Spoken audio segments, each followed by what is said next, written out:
సామెతలు 29వ అధ్యాయము 1-27 వచనములు. ఎన్నిసారులు గద్దించినను లోబడనివాడు మరి తిరుగులేకుండా హఠాత్తుగా నాశనమగును. నీతిమంతులు ప్రబలినప్పుడు ప్రజలు సంతోషింతురు. దుష్టుడు ఏలునప్పుడు ప్రజలు నిట్టూర్పులు విడుతురు. జ్ఞానమును ప్రేమించువాడు తన తండ్రిని సంతోషపరచును. వేశ్యలతో సాంగత్యం చేయువాడు అతని ఆస్తిని పాడుచేయును.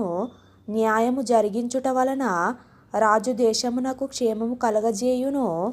లంచములు పుచ్చుకొనువాడు దేశమును పాడుచేయును.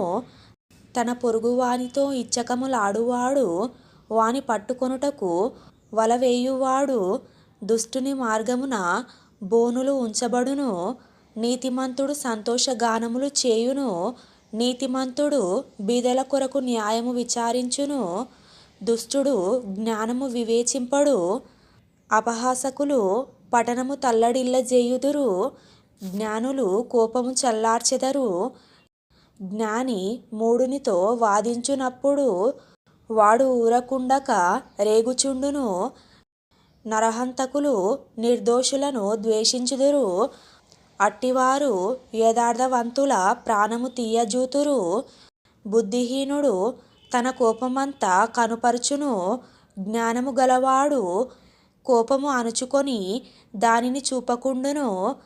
అబద్ధముల నాలకించు రాజునకు ఉద్యోగస్తులందరూ దుష్టులుగా నుందురు. బీదలను వడ్డీకిచ్చు వారును కలిసియుందురు. ఉభయులకు వెలుగునిచ్చువాడు యెహోవాయే. ఏ రాజు దరిద్రులకు సత్యముగా న్యాయము తీర్చునో ఆ రాజు సింహాసనము నిత్యముగా స్థిరపరచబడును. బెత్తమును గద్దింపును జ్ఞానము కలగజేయును.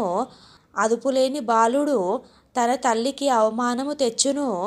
దుష్టులు ప్రబలినప్పుడు చెడుతనము ప్రబలును. వారు పడిపోవుటను నీతిమంతులు కన్నులారా చూచెదరు. నీ కుమారుని శిక్షించిన యెడల అతడు నిన్ను సంతోషపరచును. నీ మనస్సుకు ఆనందము కలగజేయును. దేవోక్తి లేని యెడల జనులు కట్టులేక తిరుగుదురు. ధర్మశాస్త్రమును అనుసరించువాడు ధన్యుడు. దాసుడు వాగ్దండన చేత గుణపడడు. తాత్పర్యము తెలిసికొన్నను వాడు లోబడడు. ఆతురపడి మాటలాడు వాని చూచితివా? వానికంటే మూర్ఖుడు సులువుగా గుణపడును. ఒకడు తన దాసుని చిన్నప్పటి నుండి గారాబముగా పెంచిన యెడల తుదిని వాడు కుమారుడుగా ఎంచబడును. కోపిష్ఠుడు కలహము రేపును. ముంగోపి అధికమైన దుష్కార్యములు చేయును. ఎవని గర్వము వానిని తగ్గించును. వినయ మనస్కుడు ఘనతనొందును. దొంగతో పాలుకూడువాడు తనకు తానే పగవాడు. అట్టివాడు ఒట్టు పెట్టినను సంగతి చెప్పడు. భయపడుట వలన మనుష్యులకు ఉరివచ్చును.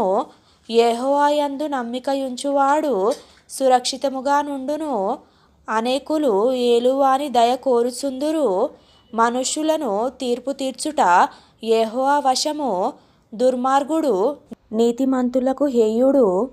యథార్థవర్తనుడు భక్తిహీనునికి హేయుడు.